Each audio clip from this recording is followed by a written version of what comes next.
ആഷിക, കേരളത്തിൽ ജയിലിൽ തുടരുന്ന കന്യാസ്ത്രീകളെ പിന്തുണച്ച നിരവധി പേരുണ്ട്.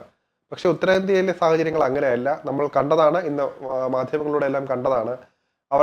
അവർക്കെതിരെ എത്രത്തോളം വികാരം ഉയർന്നു നിൽക്കുന്നു. അവിടെ മുദ്രാവാക്യങ്ങളോടെയാണ് അവിടെ കോടതി പരിസരത്ത് തടിച്ചുകൂടി. ദുർഗിലെ സെഷൻസ് കോടതി അവരെ ഇപ്പോൾ ജാമ്യം നിഷേധിക്കുകയായിരുന്നു. അത് പിന്നീട് NIA കോടതിയിലേക്ക് കൈമാറി.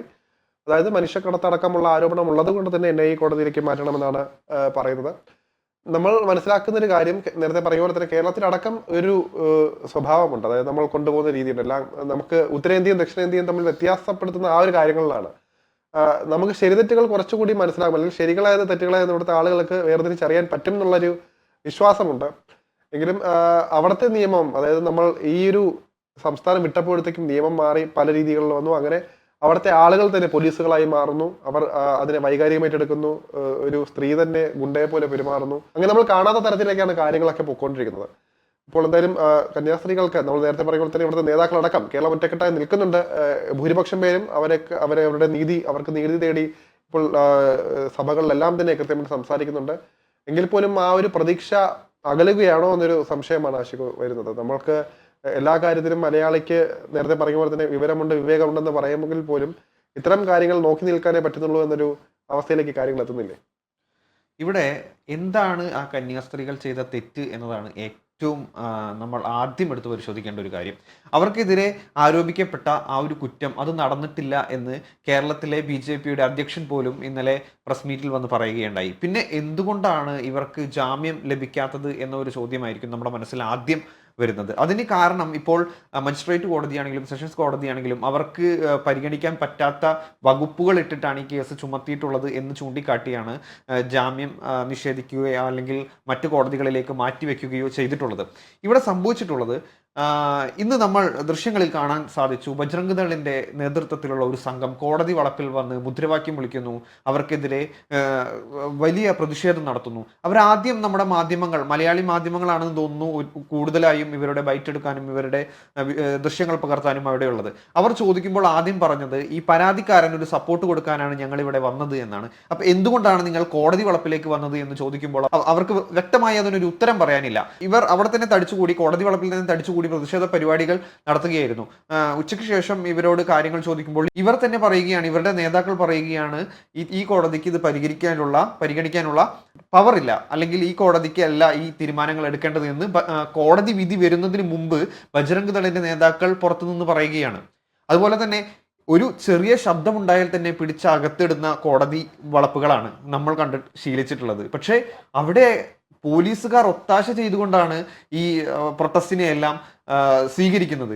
അവരവിടെ ജയ് വിളിക്കുന്നു, അവർക്കിഷ്ടമുള്ള പേക്കൂത്തുകൾ കാണിച്ചു കൂട്ടുന്നു. എന്തിനാണ് ഇവർ ഇത്രയും വലിയൊരു രീതിയിൽ ഈ പ്രതിഷേധിക്കുന്നത്? അവിടെ എന്താണ് ഈ കന്യാസ്ത്രീകൾ ചെയ്ത കുറ്റം എന്ന് BJPക്ക് പോലും അതിൽ ഒരു വ്യക്തത വരുത്തേണ്ട കാര്യമില്ല. കാരണം അവർക്ക് മനസ്സിലായി കഴിഞ്ഞു അതൊരു തെറ്റിദ്ധാരണയുടെ പുറത്ത് സംഭവിച്ചിട്ടുള്ള കാര്യങ്ങളാണ്.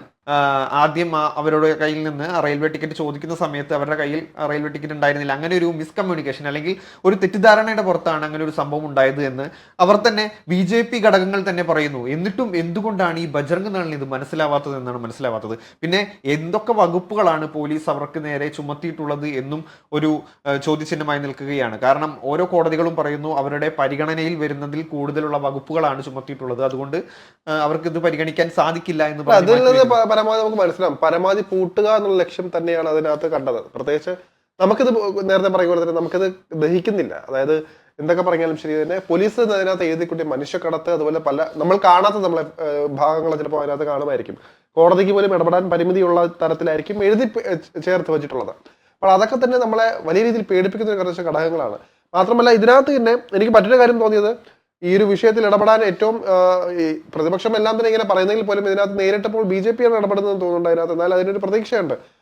ഇങ്ങനത്തെ സാഹചര്യങ്ങളെല്ലാം ഒഴിവാക്കേണ്ടതുണ്ട്. പ്രത്യേകിച്ച് നമുക്ക് കണ്ട് ശീലിച്ചില്ലാത്ത കുറച്ച് കാര്യങ്ങളാണ്. അതായത് ഈ ഒരു വിഷയത്തിലേക്ക് കടക്കുമ്പോൾ നമ്മൾ ഈ കേരളത്തിലൊന്നും അത്രയും കേട്ടുകേഴ്വിയില്ലാത്തൊരു വിഷയം അത് അവിടെ എത്തിയപ്പോഴത്തേക്ക്, മാത്രമല്ല നേരത്തെ പറയുമ്പോൾ തന്നെ വക്കീല് അല്ല അഡ്വക്കേറ്റുമാരടക്കം ഒരുമാതിരി ഗുണ്ടകളെ പോലെ പെരുമാറുന്ന രീതി, അവരുടെ സമീപനം, അതിനുള്ള വൈകാരികമായിട്ടുള്ള ഇടപെടൽ, ഇതൊക്കെ കാണുമ്പോൾ തന്നെ അവരുടെ കാര്യം സത്യം പറയാൻ പേടിക്കേണ്ട ഒരു അവസ്ഥയിലേക്ക് കാര്യങ്ങൾ എത്തുന്നത് തന്നെ പറയേണ്ടിയിരിക്കുന്നു. അതിനകത്ത് ഇവിടെ ഏറ്റവും വെട്ടിലായിരിക്കുകയാണ് BJP ഘടകമാണ്, കേരളത്തിലെ BJP ഘടകമാണ്. കാരണം ഇവിടെ എല്ലാ പാർട്ടി നേതാക്കളും ഒന്നിച്ചു നിന്നുകൊണ്ടാണ് ഇപ്പോൾ UDF-ന്റെയും LDF-ന്റെയും പാർട്ടി ഘടകങ്ങൾ ഒരുമിച്ച് നിന്നുകൊണ്ടാണ് കന്യാസ്ത്രീകൾക്ക് അനുകൂലമായി സംസാരിക്കുന്നത്. അതായത് DYFI പല സ്ഥലങ്ങളിലും പ്രൊട്ടസ്റ്റ് നടത്തുന്നു, അതുപോലെ തന്നെ MP-മാരെ അങ്ങോട്ടേക്ക് അയക്കുന്നു, UDF MP-മാർ അവിടെ ചെല്ലുന്നുണ്ട്, അങ്ങനെ കാര്യങ്ങൾ അന്വേഷിക്കുന്നുണ്ട്. BJP-യും പ്രത്യക്ഷത്തിൽ പറയുകയാണെങ്കിൽ ഈ കന്യാസ്ത്രീകളെ സപ്പോർട്ട് ചെയ്തുകൊണ്ട് അവർക്ക് വേണ്ട നീതി ഉറപ്പാക്കാൻ എന്തും ചെയ്യും, അവരുടെ കൂടെയുണ്ട് എന്ന് പറയുമെങ്കിൽ പോലും ഇവിടെ പ്രതിസ്ഥാനത്ത് വന്നിരിക്കുന്നത് BJP-യാണ്. കാരണം കേരളത്തിലെ രാഷ്ട്രീയ അന്തരീക്ഷത്തിൽ BJP ക്രൈസ്തവ സഭകളുമായി ഒരു നല്ല ബന്ധം സ്ഥാപിച്ചു വരികയായിരുന്നു. ഇപ്പോൾ നമ്മൾ ഈ അടുത്ത നിലമ്പൂർ ഇലക്ഷൻ വരെ എടുത്ത് പരിശോധിക്കുമ്പോൾ അവിടെ എല്ലാം വ്യക്തമായ പൊളിറ്റിക്കൽ അജണ്ടയാണ് BJP നടപ്പിലാക്കിക്കൊണ്ട് വന്നിരുന്നത്. BJP ക്രൈസ്തവ സഭകൾക്കിടയിൽ നല്ലൊരു മുന്നേറ്റം ഉണ്ടാക്കിക്കൊണ്ടിരിക്കുന്ന സമയത്താണ് ഇത്തരം ഒരു വീഴ്ച. ഇത് സഭകൾക്കിടയിൽ തന്നെ വലിയ പ്രതിഷേധത്തിന് കാരണമായിട്ടുണ്ട്. സഭകൾക്കിടയിൽ നിന്ന് തന്നെ ചോദ്യം ഉയർന്നു വരുന്നുണ്ട്. ഇനിയും BJP-യെ നമ്മൾ സപ്പോർട്ട് ചെയ്യണോ എന്ന രീതിയിലൊക്കെ ചോദ്യം ചോദിക്കുന്ന രീതിയിൽ, അതേപോലെ ഗവർണർക്കെതിരെയൊക്കെ പ്രതിഷേധങ്ങൾ അഴിച്ചുവിടുന്ന രീതിയിൽ ഈ സഭകൾ മാറിയിട്ടുണ്ട്. ഇത് BJP-ക്ക് വലിയ ക്ഷീണം തന്നെയാണ് ഉണ്ടാക്കിയിട്ടുള്ളത്. പക്ഷേ എങ്കിലും കേരള BJP ഘടകം പറയുന്നത് അവർക്ക് മനസ്സിലായിട്ടുണ്ട്, ഇവിടെ ഒരു മനുഷ്യക്കിടത്തോ അല്ലെങ്കിൽ മതപരിവർത്തനമോ നടന്നിട്ടില്ല, അതൊരു തെറ്റിദ്ധാരണയുടെ പുറത്ത് സംഭവിച്ചു പോയതാണ് എന്ന് പറയാനുള്ള ഒരു ധൈര്യം എന്തായാലും BJP അധ്യക്ഷൻ ഇന്നലെ കാണിച്ചു. BJP കൃത്യമായിട്ട് ഇതിനകത്ത് ഇടപെട്ടില്ലെങ്കിലാണ് ഇനി കാര്യങ്ങൾ കുറക്കുക. അതായത് സ്വാഭാവികമായിട്ട് വടക്കേ ഇന്ത്യ അടക്കമുള്ള ഇടങ്ങളിൽ നമുക്കറിയാം ഈ ഇങ്ങനത്തെ മതപരിവർത്തനം നിത്യസംഭവമാണ്. അത് വലിയ രീതിയിലുള്ള പ്രശ്നം ഉണ്ടായിട്ടുണ്ട്. അവർക്ക് കേരളത്തിലെ ചിത്രം എങ്ങനെയാണെന്ന് അറിയില്ല. നമ്മൾ മനസ്സിലാക്കേണ്ടത് കേരള സ്റ്റോറി പോലുള്ള സിനിമകളിലെ കേരളമാണ് അവിടെയുള്ള, അതായത് ഇപ്പൊ ഈ കേരളം വിട്ട് കഴിഞ്ഞാൽ അവിടെ, അതായത് ഈ പ്രത്യേകിച്ച് ഉത്തരേന്ത്യൻ വടക്കേന്ത്യൻ സംസ്ഥാനങ്ങളിൽ അങ്ങനെയാണ് അവർ ചിന്തിക്കുന്നത്. പ്രത്യേകിച്ച് നേരത്തെ പറയുമ്പോൾ തന്നെ അവിടെ തന്നെ ആദിവാസി ഗോത്രവർഗ്ഗങ്ങളിൽ നിന്ന് തന്നെ മതപരിവർത്തനങ്ങൾ വലിയ രീതിയിൽ നടക്കുന്നുണ്ട്. അപ്പോൾ അതിനെയൊക്കെ തടയിടുക എന്ന ലക്ഷ്യമാണ് അവർക്കുള്ളത്. പക്ഷേ ഇവിടെ നമ്മൾ മനസ്സിലാക്കേണ്ടത് കേരളം ഇങ്ങനെയല്ല എന്നും കേരളത്തിലെ രീതികൾ അങ്ങനെയല്ല എന്നും ഇത് വിശ്വസ്തരായ ഇടങ്ങളിൽ നിന്നാണ് ഇത് പോകുന്നത്, അതിൽ കേരള സമൂഹം അംഗീകരിക്കപ്പെട്ട ഇടങ്ങളിൽ നിന്നാണ് ഇവരെങ്ങനെ എത്തുന്നത് എന്ന് കൃത്യമായിട്ട് പറഞ്ഞ് മനസ്സിലാക്കേണ്ട ചുമതല കേരളത്തിലെ BJP സർക്കാരും മാത്രമല്ല കേരളത്തിലെ ഗവൺമെന്റിനുമുണ്ട്. അതായത് കേരള സർക്കാരും കൃത്യമായിട്ടുണ്ട്. ഇതെല്ലാം ഇത്തരത്തിൽ നമ്മുടെ സംസ്ഥാന സർക്കാർ ഇതിനകത്ത് ഇടപെട്ടു എന്നുള്ളൊരു കാര്യം കൂടെ നമ്മൾ പരിശോധിക്കേണ്ടതുണ്ട്.